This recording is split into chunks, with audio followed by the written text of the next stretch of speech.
What is going on, you guys? Welcome back to the channel. Today I am super duper motivated to work on my JDM EF2. This is the first time in a long time that I actually woke up early, although I went to do errands and I went to Walmart, cat food, you know, they're like my priority. But anyways, we're back here in the garage now and I'm hoping to do a ton of work to the JDM EF2. Now that IFO is out of the way, although we broke the transmission, I already talked to TransLab. He has third gear for me and I'm gonna purchase third gear main and counter shaft from him to work on the transmission for the blue all-wheel drive car, just to have it back up in commission, because I don't think I'm ready to do the PBG gears set yet. Now IFO is out of the way. I'm not worried about the blue car as of right now because it still turns on. My next event to attend is the Honda Meet in Lake Elsinore mid-March. I'll put the flyer up right here. And the goal is to bring the JDM EF2. Now, every year, I always try to bring a different car. And if it's the same car, something different about it. Although it's just a meet and not a car show, and it doesn't matter what car I bring. But because I've taken last year, the wagon, the year before that, the blue all-wheel drive sedan, the year before that, the KRX and the Psycho, you know, going backward between all of my cars. This year, I want to bring the JDM EF2 because we're that much closer to getting this thing all said and done, but it won't finish itself. So today I'm going to be doing the subframe and everything that attaches to it. Now I always say I'm going to get right to it. Let's just get the work done. No talking. I've shown things 1,000 times before, yet I still explain and talk your guys' ears off. I'm going to try my best to just get work done. So obviously work done. In the previous video I showed you guys, we got the inner outer tie rods, we have the brake master cylinder, we're going to be doing the brake boosters, subframe, spindles, LCA, sway bar, the whole freaking 9. Now we'll kind of tell you guys the part we're putting on as we go, but I'm not going to show you guys every torque specification, how to screw this piece on, nothing like that. I just want to get to work. So with that being said, guys, let's go ahead and pop the subframe off the ratchet strap, get it on the workbench outside, and start installing some parts.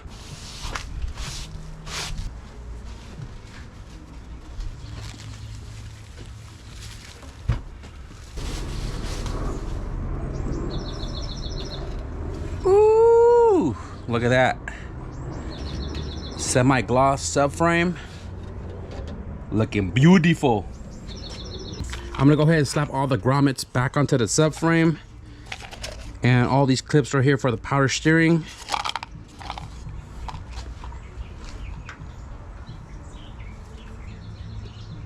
I'm gonna save these clips for last because I don't know if the 3 or the 2 goes closer to the master cylinder. So we'll wait until the power steering line goes on.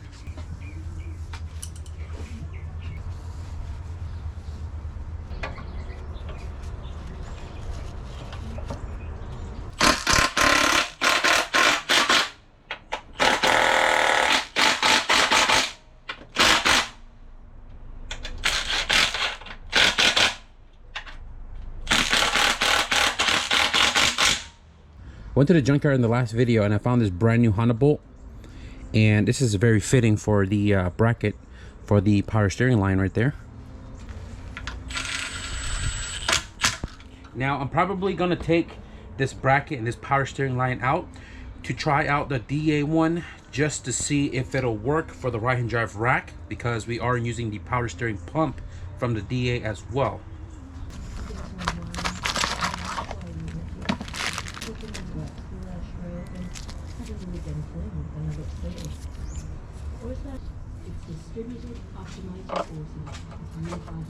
Retaining clip,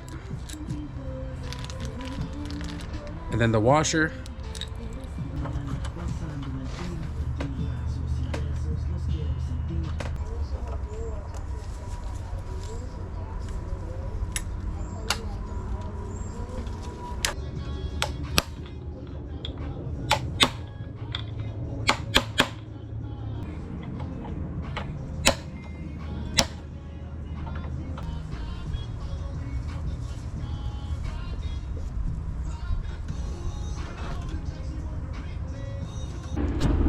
Driver's side done. So right now I'm gonna go ahead and clean up all my stuff and see what's next on the list to do.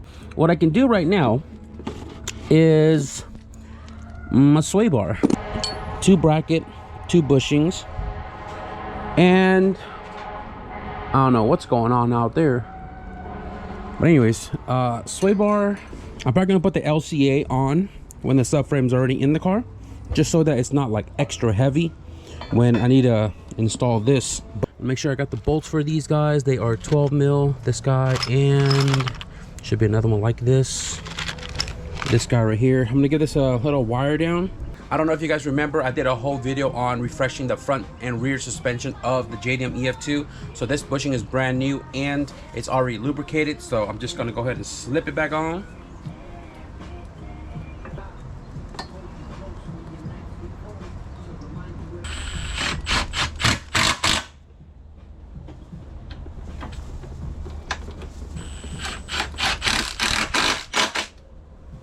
Sway bar right here installed, and before we put the subframe into the car, we're going to try to figure out the power steering high pressure line real quick. So this is the factory D series pump line that came out of the car, and I am using the DA pump, and they say to use the DA line as well too. So in the previous video, we went to the junkyard, we scored a brand new power steering line out of that DB1 Integra, which is this one right here. And obviously this is like plug and play-ish to the left-hand drive guys, and we're gonna see if we can try to like manipulate the hard line to get this right here over to the right-hand drive of the power steering rack. So I'm gonna go ahead and just unbolt this real quick, and also the opposite end of this line.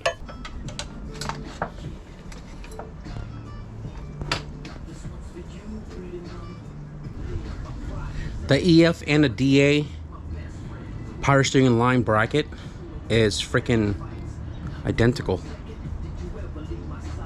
So another thing too is I don't know how long we need this portion of the line from the subframe to the B series power steering pump, and if this end up being longer, I could actually just move the hard line like further back to get more length to go to the rack itself. But this is something really hard to guess when nothing is in the engine bay. This could be something I could do after the fact. See, what I'm gonna do is I'm gonna cut this little tab off the bracket. I'm not worried because I do have another one.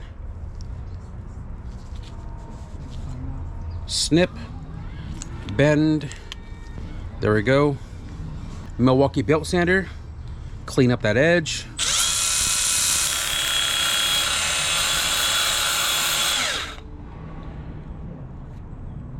No burrs.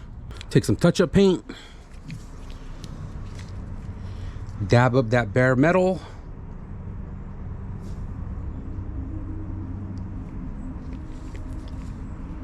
probably give it 2 coats, and there you have it. DA power steering line installed on a right-hand drive EF rack. I bent all the curves out of it to get the fitting to reach power steering rack right there. It is fully tightened down, and we just don't know the length of this part right here, and if need to be, I can always bend the hard line to kind of pull or give depending on if we're short or, you know, too long.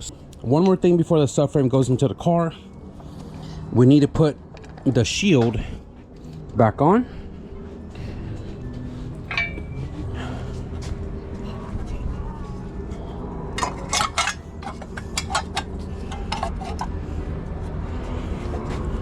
Okay, it looks like it fits for the most part.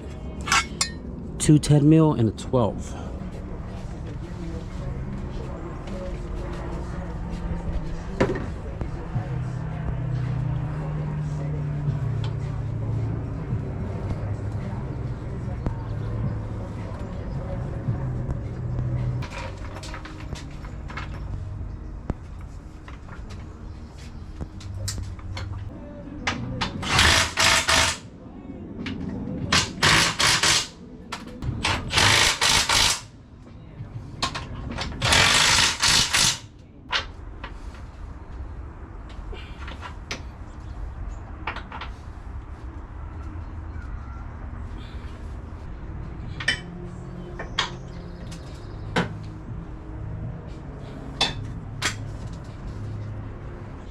All right guys, so the subframe is finally back into the car, and I'm super stoked because this only means everything that's in the garage that belongs to this car is going to slowly start going back into the engine bay and the wheel well. So I almost forgot the grommets that goes right here, but I remembered to, so I put all that on. And by the looks of the power steering line, it looks like it's going to be uber long. Like, I'm going to have to like maybe push it up back, because the power steering pump is going to sit somewhere right here, which is going to look kind of weird, right? But I mean, if need be, I can always just bend the hard line to kind of go further down the subframe to kind of pull the slack away. Like, I can literally relocate this down there and it'll pull, I don't know, 5 inches back, and hopefully it'll fit a lot better. But we'll figure that out when the engine is actually in the car. For right now, we're just gonna kind of set it off to the side here a little bit. And what I want to do next is I'm probably gonna do lower control arm and the spindle with the upper control arm. The spindle, I'm not gonna like click it into the lower control arm because we still need to put the swap in and the axles in before locking in the ball joint. I'm probably gonna put cardboard in between just so it doesn't suck in, and then like kind of settle in place. It didn't be a pain in the booty hole to, you know, pop it back out. But I'm just gonna go ahead and knock both sides out. Resto tuners. This kit has flange nut 4-piece strut tower for the upper control arm. There we go. I'm gonna make sure it's the same thread pitch here. Looks like it. We're gonna need 2 of these.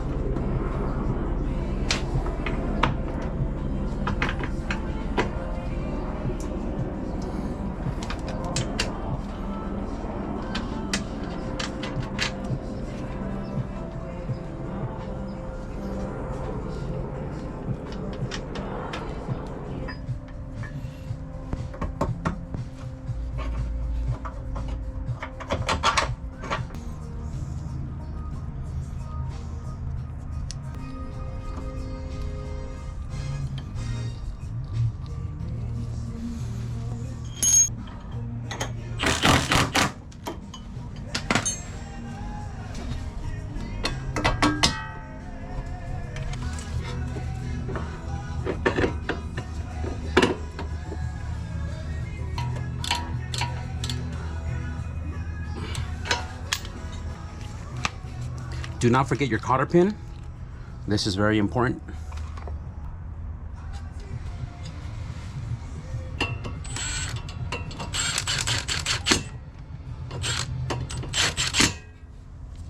Now, I'm not going to fully tighten down the tie rod because once everything is all put together, I'm going to have to leave it loose so I can adjust the length to get the wheel as straight as possible before the alignment shop, and then we'll tighten it. For right now, just to kind of set it in place.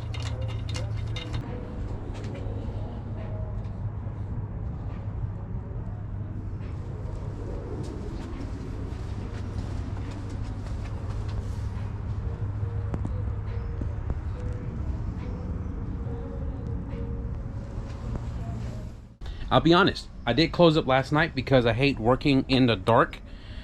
On top of that, the dark engine bay, it was hard to kind of see what I was doing. So we're here next day and we're going to continue some work with the JDM EF2, and we're going to start with the brake booster that we painted and the new brake master cylinder, which is right here.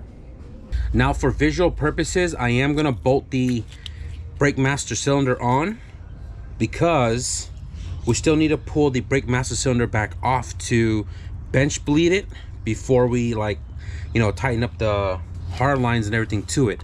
And the reason for that is because I don't have the rear disc conversion on the car just yet, and I don't have the front brake line, so we don't want fresh fluid to kind of free float in there and potentially leak. We painted this with Speedo Coat Hot Rod Black, and this is the sheen that we got out of it based off the mixture. And this thing has that OEM look to it. I did also tape off the factory label right here. Ooh, look at that.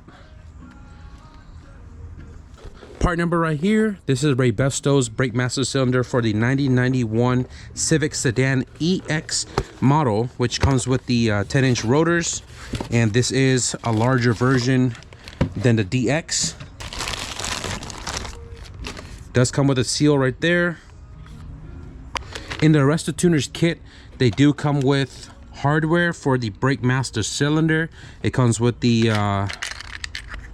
212mm nuts and the washer right here. Now, if you guys know the OEM unit, the washer and the nut is like integrated together. Go ahead and slide this on there. Man, this whole entire thing looks sweet.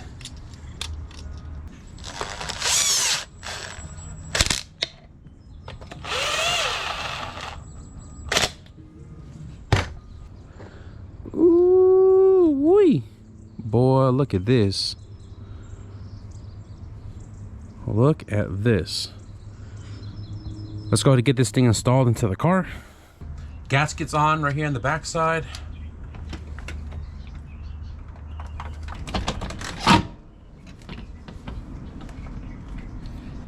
I know the brake booster is not bolted in place yet, but these lines are almost an inch off. And the back one as well.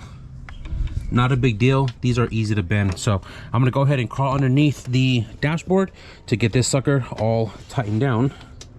And we can move on to something else.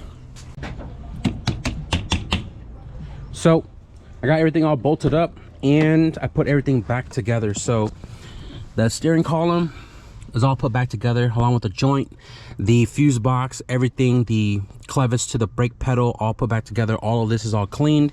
And what I want to do right now is this side, I need the AC unit to be put back into place so I can button all that back up, put the glove box back on. And I think the unit is, it's down there. I don't know if you guys can see it in the trunk. Let's grab that.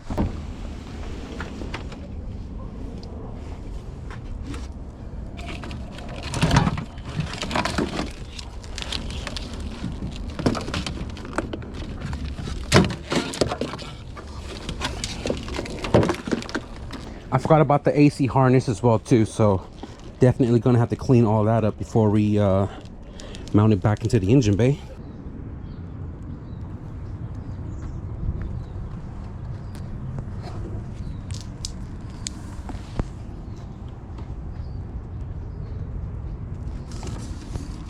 Damn, this shit is long as hell. Play jump rope with this thing, bro. That's crazy, bro.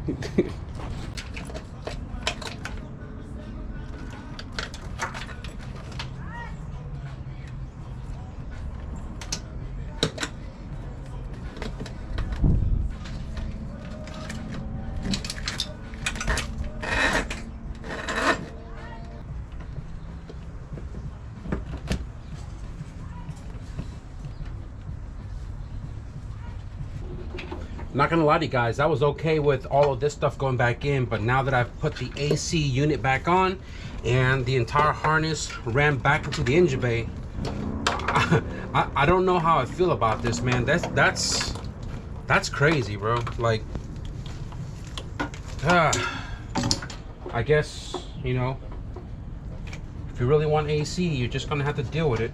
I did look up, like, you know, AC tuck kits. There's really nothing for the EF, unless I'm blind, unless I'm not looking hard enough. I think I'm not looking hard enough because I'm trying to convince myself to not run AC, but I don't have an AC bypass duct. So I'm like, you know, if I'm gonna have this already in the engine bay, I may as well run it, right? So I guess we're just gonna deal with the wiring madness that's going on the passenger side of the car. But I'm gonna go ahead and just button this thing up. Okay guys, so I've been helping my brother work on his e-bike, juggling between trying to figure out where the AC harness routes to, and we're just about done. So from the inside of the car, we put the AC unit in, and I did button up all of the like interior panel. So glove box, everything is all put back together, interior looking like an interior again. Super stoked about that. Over here, the engine bay. I've been sitting here for a cool minute trying to figure out like how the AC harness is supposed to be routed. So I was sitting on my chair, on my phone, old photos, trying to figure out, you know, where the AC harness routes to, because it was actually a lot longer than I had anticipated. So based off some photos on Google and some of my old videos, it routes right here on the shock tower, secured, goes to this bracket right here with the other harness, goes underneath the power steering reservoir, which then clips in right here on the mount tower, goes down, AC drive. Booba, of all places, on my laptop. Yeah, well, anyways, guys, we are wrapped up for tonight. We made a ton of progress on the JDM EF2 yesterday. We came out here, we got the subframe prepped, got the rack back on, new inner outer tie rods, sway bar, power steering line, got that put back into the engine bay itself. And then we pretty much got all the steering column stuff put back in. We did the AC unit along with the AC wiring system, and everything,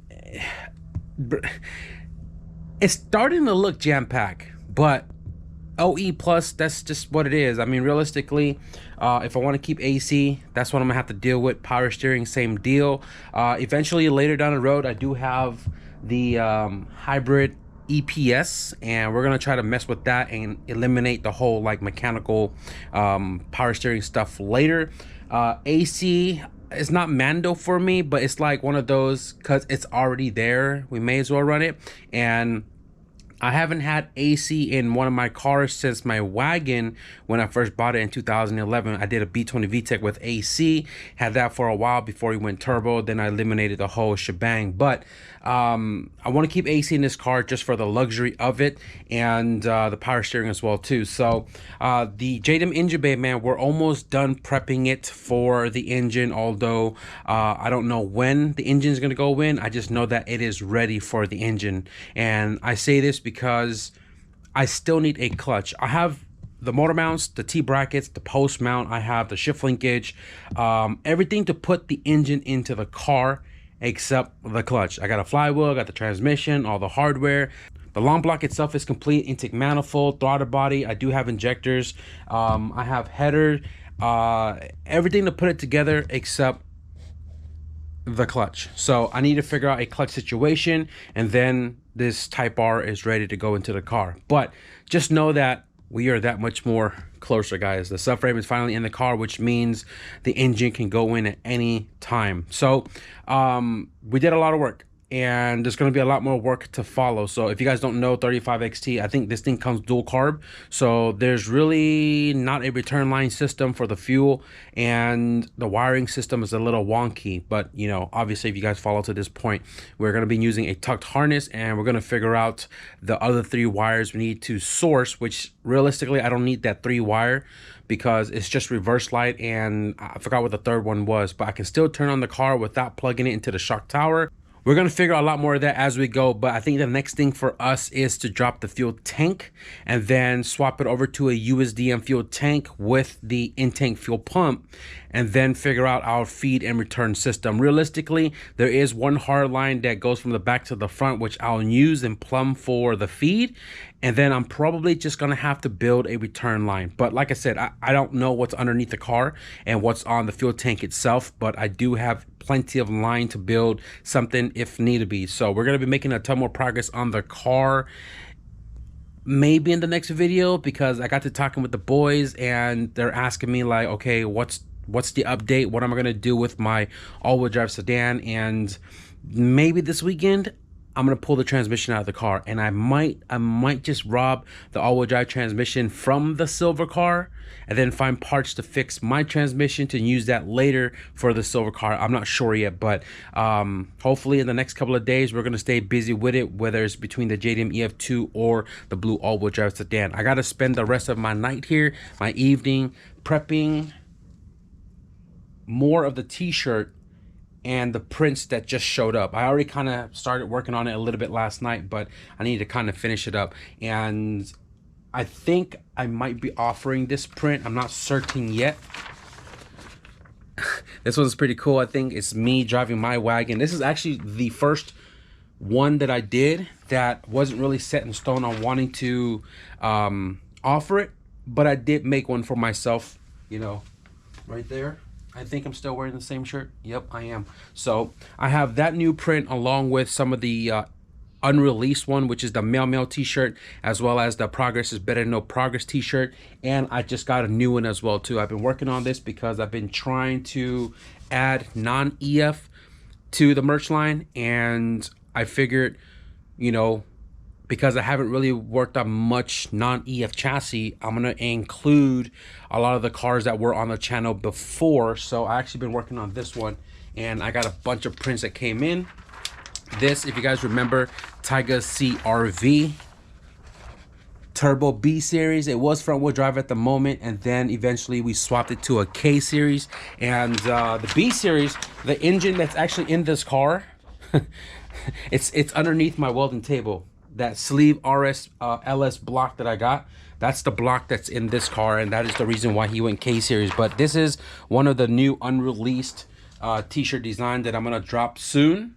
And I know a lot of you guys want merch. I read the comments, and not everybody have Instagram. Tomorrow I'm going to be meeting up with my buddy to help me with the website so we can get that rolling for those who have not been able to purchase through Instagram, or for those who don't have PayPal. So be patient with me, guys, please. Like I've been slacking on my side. I've been busy with a lot of stuff. If you guys been watching the video to this point, I've just been busy, and honestly I can admit that I've just lost track of time.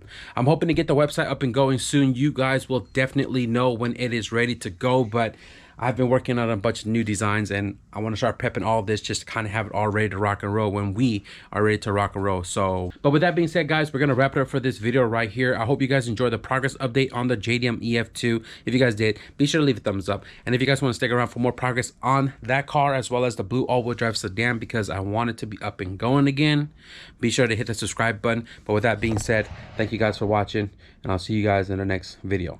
Peace.